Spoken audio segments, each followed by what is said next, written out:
You're listening to episode 268 of Lifestyle Locker Radio with Dr. Ken Harris. Hi, I'm Dr. Josh Hant, and welcome to Lifestyle Locker Radio, where we help you create an awesome life and lifestyle. From nutrition to fitness, mindfulness to peak performance, and relationships to money mindset, we bring you on an amazing journey to help you unleash your human potential. Hey, it's Dr. Josh Hant here, and we need to talk about your health, your fitness, and your lifestyle. I know you, if you're like me, you've seen sickness and disease and even death in your life. And we know the leading causes of death in the United States are cancer, heart disease, and diabetes. Many of these conditions and diseases are considered lifestyle-based. And I know that lifestyles in the United States and other countries are not where they should be. We also know that they make you more vulnerable to other sicknesses and conditions. We tend to get our advice and recommendations on health from commercials and marketing, from fast food to pharmaceuticals, and not from experts with real-world experience. Unfortunately, we follow people or products who don't walk the walk or talk the talk. They simply just don't care about your health. It's just about their bottom line. I know we've heard it from our friends and from even our own self-talk that we don't have enough time, we can't make the changes, or there's just too much to do to be healthy. But there is a way to actually take control of your lifestyle and have the accountability and the support you need. We can be bigger than our excuses. For the past 14 years as a chiropractor, I've worked and continue to work with thousands of patients with their lifestyle and ultimately their health. I am now bringing the same philosophy to the online space where we can work as a group to get better, stronger, healthier, and be bigger than our excuses every single day. I've created the 3065 Lifestyle Shift program to be an online-based, training-based program where you get to learn and be engaged with others in your journey towards a healthy lifestyle and ultimately a healthier life. To be part of this amazing movement, it's just $5 a month. Yes, it's only $5 a month, and that seems too good to be true. Well, it's not. So for the price of a gourmet coffee, you will have access to an amazing program and amazing people that want the best for you too. So when you dive into the content below this video to learn about our lifestyle philosophy, you'll see that we are incredibly unique. No other online program focuses on lifestyle the way we do and delivers the quality and the quantity of content that we do for just $5 a month. And it's not just about the movement. There's a lot more. It's really about your health. So check out the details and other videos below. And when you sign up, I'll even send you the ebook, Inside the Locker, which dives deeper into creating an awesome lifestyle. I look forward to seeing you on the inside of the Lifestyle Locker 3065 Lifestyle Shift program.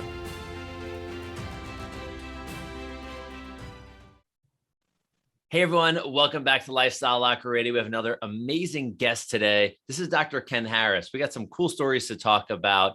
You're going to see we have some history together, probably longer than most of you probably thinking in your head if, looking at these images, on the podcast website and so on and so forth. So Ken, welcome to the show. Happy to be here and thank you for having me. Yeah. So we've known each other a long time, and I want you to share some of the story because, you remember better than I do as a child. So, tell us a little bit of the story, but also bring the story to today, like the new chapter of your life, the book, all of this stuff. So I want to bring that into the conversation. Happy to do so. So ladies and gentlemen, whoever's listening, I know this young man since he's maybe 2 or 3 years old. He actually swam in my backyard in a little pool. And what was he doing in my backyard? Well, his mom and dad, Dr. Jahan and Kathy, were friends of mine. And I got to know them because I was Josh's dad's teacher at the Chiropractic College in New York.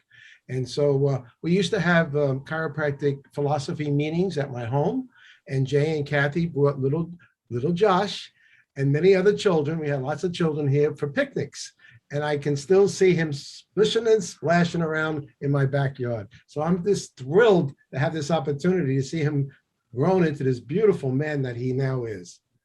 Well, cool. So Ken, and everybody knows I'm a chiropractor as well. So it's not uncommon that I may have other conversations on Lifestyle Locker Radio with other chiropractors because of that alignment, no pun intended, in our values and the things we think and talk about and strive for in our health and our life and lives of others. So bring people through a little bit of a journey, practicing chiropractor for 45 years, right? A 4 decades, right? It's a long time. And now you're an author, you're a speaker. I know you put a lot of energy, effort, and time into, I guess, your own experiences in creating this book, Synchronicity. Can you talk about that journey? Yeah, well, I was privileged. I got introduced to chiropractic through my wife, Judith. And it's funny how that all played out.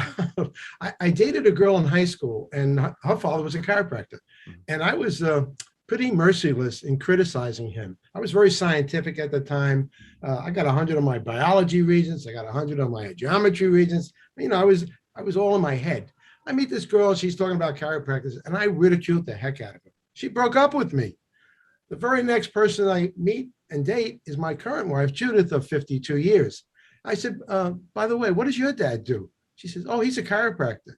I shut my mouth because I really liked her, and I was not going to blow it a second time. The universe sent me 2 in a row. So that was a synchronistic moment for me. And in any case, Judy's father, Leonard, he gave me my first adjustment. I used to suffer with terrible allergies at the time. And one day he says, let me give you an adjustment. And I looked at him as if to say, well, what is that going to do for my allergies? I do you guys fix necks and backs kind of a thing. He said, no, let me give you an adjustment and I'll explain later. Anyway, in the middle of this full-blown asthma, not asthma, but allergy situation, it cessated immediately. I was like, what is this guy, a magician? Anyway, it piqued my interest to find out more about what's going on with chiropractic. Long story short, Judy and I were traveling cross country. We were both school teachers one summer. She hurt her back. I literally had to carry her into a local chiropractor in California, and she walked out. And I was amazed. I said, whoa, this is pretty impressive. The second day I brought her for a follow-up checkup. There was a brochure in the office, Careers in Chiropractic. I picked it up while I was waiting for her. I read it. Now, you got to understand, by that time, I already had a master's degree in education. I was going to be a school psychologist, I thought. I read that pamphlet that day, and I had an epiphany. My third eye opened or whatever, and I realized that's what I'm supposed to be doing. I went back to the East Coast, went and got a sabbatical for my district day where I was teaching, and I went to chiropractic school. While in school, I had the privilege and honor of meeting Irene Gold. She was my classmate. And she one day says to me, why don't you come up and listen to my husband, Dr. Reggie Gold, talk about what the bigness of chiropractic and what it can really do. Well, I went every month for 3 years, and I got dipped and steeped in chiropractic philosophy. So when I graduated college, I was the valedictorian. They invited me back to the college to teach. Your dad, amongst many others, Bobby Hoffman, your dad, Bobby DeBonis, all went on to become leaders in our profession. But I was the teacher who opened them up to the concept of innate intelligence, universal intelligence, or what we would call principled chiropractic.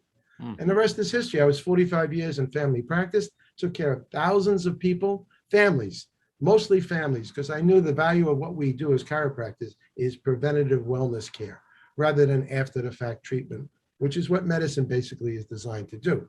And I'm not against medicine, but we're in a whole different genre and a different consciousness as chiropractors. So I've been right where I am now in New Jersey. I never left. I'm still in the same house. And I've started having these incredible synchronicities, one after another. And I said, people should know that we're not walking on this planet by ourselves, that we're being guided all the time. Signs and symbols will be given to us all the time for our next step, or maybe what we shouldn't be doing next. So I put paper to pencil, I recalled some of my stories, and I came up with this book called Synchronicity, the Magic, the Mystery, the Meaning. of which there's 24 nonfiction true stories that happened to me in my life, which if people read this, they're going to say, he's got a good imagination. He must have made this up. I didn't make anything up. It all happened as it was written. And I give the people a roadmap, the second half of the book, how to categorize and understand their own synchronicities, because I'm not the only one having them. Everybody's having a synchronistic experience. They're just not aware, awake, and alert to the fact that it's happening for them. Yeah. So, let's think this, right? This is actually pretty neat, just to finish the story up. You are bringing my family, my parents, into the world of holistic, vitalistic chiropractic, showing them and sharing a message with them that they now share, like files on the board of university. Like, so the message is going far and wide from something you did. And now full circle, we're on a Zoom call right now for a podcast that I run to share the message right back. It's generational, right? Who would have thunk? Who knew? Yeah. I mean, there was no way we knew back then what was going to happen now. And that's the excitement of life. I like to tell people, live in a state of uncertainty. Uncertainty is exciting.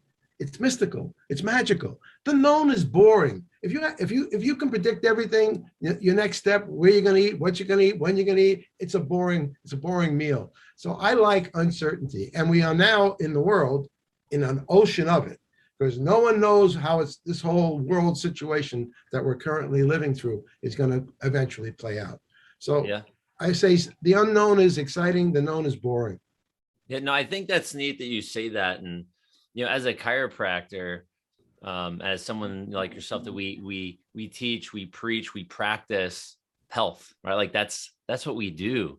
And the truth about health. And people are coming to us like for the first time. It's like, oh, I got a crick in this or that. Someone said, maybe go see a chiropractor. And then their eyes open.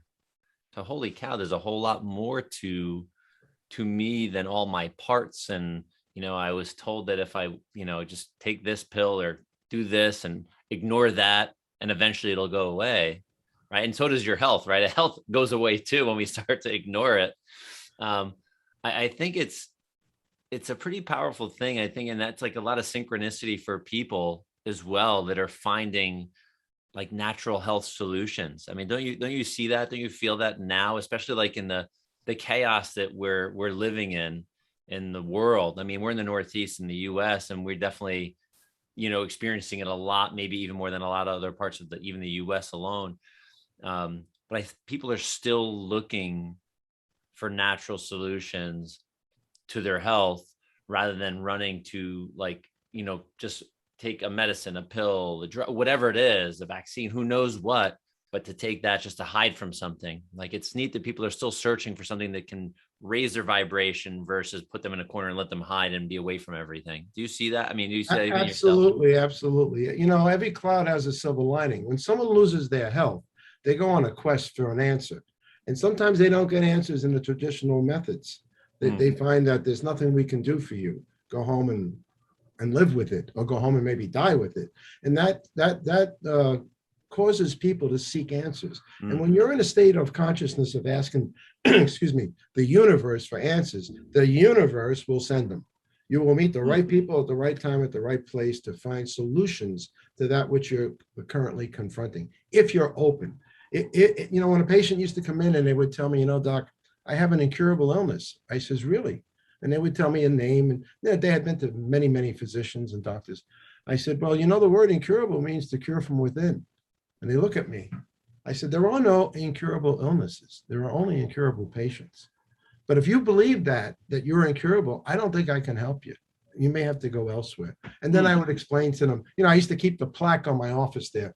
According to all the laws of aerodynamics, due to the relationship of its body mass to its wingspan, the bumblebee ain't supposed to be able to fly. And underneath it says, but the bumblebee doesn't know this, so it flies anyway. I like that. That's a great quote. And that's what I would show those people who told me they had an incurable illness. Yeah. if people came in and they told me they were being punished by God for this illness, they did something bad, I'd tell them, you got to leave right now. And they look at me, why? I says, because I'm not more powerful than God. If you think I can beat God, if that's your belief system, I can't help you. So you got to examine belief systems. You got to examine it. The key, I found the success of my practice was I educated my patients. My patients were required to come to an education class prior to care, explaining what I can and cannot do for them, and give them the concept that the body is self-healing, self-regulating. And that I'm not the healer, the body is the healer. But I will put the body in a better position through chiropractic structural alignment, nervous system integration, brain body. It has a better chance. And I would tell them, you know what? You might want to consider getting some help with nutrition. You might want to start exercising. You might want to start investigating other ways, natural ways of enhancing your well-being. And I created a mind-body wellness center. I was from 1974, excuse me, to 1983. I was pretty much a family practitioner. But in 83, I started the Mind-Body Wellness Education Center, where I was the only chiropractor, but I had all other allied healing artists working in my clinic, teaching people what they need to do to stay well. So I had a whole team. Actually, I had 30 different people come in and out of my office over the years, teaching the patients what they need to do, their responsibility. I, again, restricted myself to what I do the best, which is an adjustment. Yeah, and I want to change one word you said, because you said the concept that the body heals. I'm going to say the truth. You're right. That the body heals, right? Because everything else is truth. So let's bring synchronicity into this, because I think this is going to be a powerful conversation for the audience, because I think people are looking for solutions in life, period. Now, I mean, like, maybe they're going to become more solution oriented versus, avoidance of pain or problem oriented. So with synchronicity in the book, and I know you go over some of the steps, and you have a lot of information on your website as well. Can you give just a couple examples of how people can start to maybe just pay attention, or like look for them, like look for synchronicities, go, okay, this is something that's saying maybe this is a positive way, go in this direction, or this is a synchronicity that's saying maybe don't go here, go this way instead? Yeah, once you ask the questions, the universe will send you to people, places, and circumstances. It behooves you, however, to connect the dots.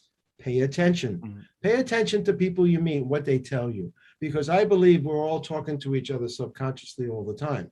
And people have a desire and an intention to draw to them a healthcare provider or a solution, and then it shows up. But they got to recognize it in that moment. And so, sometimes it's what to do next and what not to do next. But it all has to do with an openness of heart. Ask, they say, ask and you shall receive. I'm a meditator. I meditate every day. I've been doing it for over 45 years. And in my meditation, I listen and I ask for guidance. And it is given. It has been given in my experience. I'm not tone deaf. I pay attention. You get intuitive hits. We used to call them in chiropractic innate flashes. B.J. Palmer, the founder of our profession, he actually slept with a pad and pencil right next to his night table, because he believed at night, when the conscious mind quieted it down, the innate mind was able to communicate with the educated mind. The trouble is, people would wake up, they forget it, so he'd write it down. The dream sequences and so on. Many synchronicities I've had have been precognitive. I get them in that way. And then the people show up in my life. I dream of someone I'm going to meet, and I meet them. And I get giddy when it happens. And it's happened so many times to me. But I ask for help. You got to be willing to ask for help. Would you say then, I'm just thinking of some like tools maybe for the audience to just start to pay attention. Obviously get the book, read the book. But I think, you mentioned B.J. Palmer sleeping with a pen and like a notepad. Would you say, hey, listen, everybody, maybe start to, when you're sleeping, keep one of these next to the bed, because you may have a thought, like either where you're going to sleep, or even a dream, or right when you're waking up, that's, like, where'd that come from? And write it down, like have maybe like that thought flash. Right. That's a good practical thing to do, but they don't only come at night in dreams. Sometimes you're in the shower and you're gonna get a hit. Sometimes you're a long distance triathlete. Sometimes running, you get ideas. Yeah. when you're out of your head, you're not thinking, you're thinking, all of a sudden, whoa, you get a flash. Oh, I get tons of stuff. I got to call this person. I got to check with this. So we got to keep the phone on the hook and pick it up when it rings. Let me put it that way. People are calling us all the time. I believe the whole 8 billion consciousness of human beings are having a conversation. Most of it is subconscious, but we're looking for each other. We're looking for each other. And that what you're looking for is looking for you. I was on a podcast with a woman who wanted to find their mate. And I said, well, you got to get very specific now. When you do the imagery, make sure how tall he is, how good looking or not good looking, what is education. Don't be unspecific. The consciousness is very specific. So ask for what you want and you'll get it. Be careful, Bo, with your self-talk. Joe Dispenza wrote a book, Breaking the Habit of Being Yourself. And the bottom line is some people, their self-talk is very bad. They're putting themselves down. They're criticizing themselves. They're never feeling good enough, blah, blah, blah. So I would say stay vigilant on your thought processes. Yeah. Don't be looking in the mirror and criticizing who you see. Now, I'll share this. I'm 75 years of age. It's taken me a long time to get to this point and many trials and tribulations in my own life. But I look in the mirror every morning now, Josh. This is crazy, but I do it. And I say, good morning, Kenny.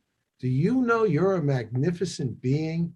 And I love you. And I hug myself and I give a big smile. And that's how I start my day. And it's not narcissism. I'm talking about my soul talking to my personality. That's the soul voice. By the way, it's a soul voice when you walk into a situation and the first question you'll ask in any new situation, listen to this, folks. This is important. How can I be of service and help?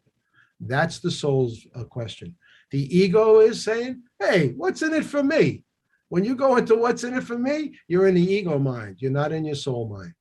And the soul will never steer you wrong. And you'll know if you're making right or wrong decisions by how it feels, not by what you're thinking, how your body feels when you make a decision. Does the energy feel lighter and expansive? That's a yes. Does it feel contracted and compacted? That's a no. And we can do that in kinesiology, Josh. As you know, we can muscle test someone and they'll say one thing, but the body will say, nay, nay, I don't want it. But the head's trying to talk themselves in it. So now you've given away a couple tips of your morning habits. So let's go through this because I know some of the devil's advocates that are listening, like, yeah, synchronicity, yeah, it's all by chance and blah blah blah. But that we're gonna have that, and then that's okay. I mean, we encourage people to question, right? That's how we work, right, as humans, questioning, but not putting the block up. But if you question, actually look for answers. So let's look at like your morning habits. Like, how do you start your day? Like, what are the things that you do to become more aware of your synchronicities that happen through your life now that you've had 75, loops around the sun here? You've had a little more experience than I have.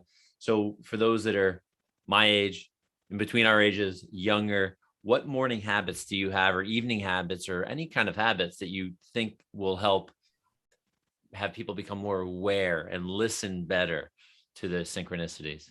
Well, I'm part of the 5 a.m. club. I get up 5 o'clock every morning and I spend 2 full hours in my routine, which is the following. I take care of my hygiene, obviously, but right after that, I look in the mirror and give myself a little hug, feel good about myself. And then I meditate. I meditate at least a half hour every morning. And I happen to meditate on a biomat. I use a biomat, but you don't need that. But I do, I'm disciplined.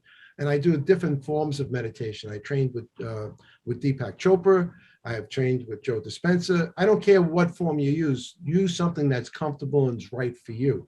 But in meditation, as you relax and you slow down your thought processes, the information comes, it comes straight through to me. I mean, I can see it like a ticker tape in the Bloomberg. You ever see the Bloomberg ticker tape where the stock market is going across? I get hits like that. And I'm very focused on my breathing as well. I do deep breathing and I do yoga stretching every morning. And then I take a walk in the natural world. I have sensory deprivation syndrome. I have to be near a stream, an ocean, a lake, or a forest. Every day I'm out in nature. And do not be listening to headsets, guys, when you're out there. Pay attention. Observe what's happening around you. Be cognizant, and you're going to get hits and information that way as well. And then I come back and I eat a good breakfast, and that's about it at this point. Yoga, meditation, walking in the woods every day. I don't miss. I rarely do I ever miss. And I go to bed early. That's another thing. And I don't watch TV. Anyway, I'm on a media fast. I don't listen to TV at all. I haven't watched it. My wife watches the news, but that's about it. But I don't want to be poisoned with so much misinformation that we're being given. So I would tell people avoid TV and limit your time on your phone. I hate to see people walking across the street like this and they're going to get hit by a car. They're not paying attention. I was in a restaurant the other day and the kids were there and they're not talking to each other. About 8 of them. I walked up, I said, "Excuse me, what are you guys doing?" "Oh, we're texting each other." I said, "Could you please put your phones down for a minute, put them on the table and look at each other and talk?" They did. Yeah. They had them packed up that high. So social media can be another distraction. I believe that all the answers we're looking for and all the information we're looking for will find us if we quiet ourselves down.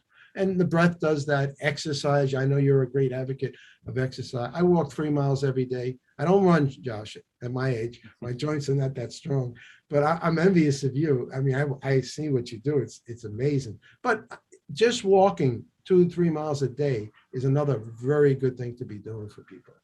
And watch your diet as well. They're all factors. Everything is it's a confluence of factors. Yeah. I definitely think you definitely hit a lot of, we'll say, common points of people that have success in their life, right? It's good self-talk in the morning, obviously, which can be through meditation or giving yourself that hug. I think a lot of people, I'm trying to remember the other book that I read recently. I'm not sure if it was a podcast. I can't remember, but a person said, look in the mirror in the morning and say, "I love you" to yourself, and see how hard that is. In the beginning, it's a little, the reason for that, Josh, we've all said and done things in our life that we regret at some point. There's no one with a straight shot. And so people go into shame. Even when I tell a patient how much I love them, sometimes they put their head down thinking, yeah, but he doesn't know how all the bad things I've done. So it is a skill set that has to be learned. And after a while, it takes focus, but after a while, it's delicious. I mean, it's a wonderful thing to wake up and love yourself that way. Yeah. And it does set the tone vibrationally. It elevates your field. Your energy level comes right up. And smiling takes a lot less energy than frowning. Remember that. Exactly. And you got a great smile too. I can see you got a great smile. So I say practice. Yeah. So we got that. Then we have the meditation. And like you said, there's a lot of different forms of meditation. And depending on everybody's life, I can't have a conversation about everybody's life. But I will tell you this, that your discipline equals your freedom. And what I mean is a guy named Jocko Willink. That's one of his books, but he talks about he's a Navy SEAL, but he talks about discipline equals freedom. So he's crazier than you or I. He's a 4 a.m. guy, not a 5 a.m. guy, but he gives himself that time. And he's got 4 kids, but he gives himself the time to do the things that align him with his sole purpose or his purpose. But I will tell you yoga, I will tell you meditation, or just movement. You don't do yoga, but movement, meditation, and breath work. And breath work and meditation can be very similar for a lot of people. So, I mean, you could look up lots of different types of breath work, even tapping, for those who haven't heard that. But I will tell you, like an easy app for breath work to get is Wim Hof has an app, which is great. It's a freebie. I think the advanced version is $2 or something like that. Yeah, we did Wim Hof together, you and me, up in Vermont. Yeah. We brought one of his head trainers in Vermont. We did that work, but that's amazing breath work. But I think that's very powerful. And that to give you an idea, everybody, the Wim Hof breath work can take anywhere like 10, 15 minutes just to do that breath work. And it can be very transcendental. I mean, you can have there are sometimes during this breath work that I've done personally in my living room on the floor, where I try to explain to people, like, you ever feel like you can touch like spirit or like innate or God or whatever it is. Like, I can't tell if I'm awake, if I'm asleep, or where in between. But I've had that with breath work and it's unbelievable. So I think that's something that everybody should technically look into. It's a great thing to do in the morning. And then Ken knows this. Get in a cold shower. I'll wake you up. Wake you right up. But what other habits did you say you do? You go Well, you walk in nature. Yeah, every day. That's I used to teach Dr. Chopra's 7 spiritual laws of success all around the country. And the law of pure potentiality, the way you access it is through walking in nature and observing nature. That's how you, as Joe Dispenza would say, connect to the field, the quantum mind. It's one of the tools. The other thing I do, Josh, every morning I read inspirational something. I have a couple of daily word type things, just a thought for the day. And Science of Mind magazine is another thing I read. It helps to redirect your focus. It sets the tone. You know, if you don't set the tone for the day, it kind of goes like, what's going to be, you're going to get flipped from pillar to post. So I set the tone with inspirational, readings. And I listen to music too, inspirational music. There's a lot of music out there with a message. I have a couple of friends who are musicians, but they're not just entertainers. That the words carry impact. And it's all about elevating consciousness, reconnecting to our source. Now, you said you come into the awareness of the presence of spirit, because that's what we are. We are spiritual beings having a human experience. That's our true self. This other character with our 5 senses that's got us distracted, that's not our true self. I would call this is my earth suit.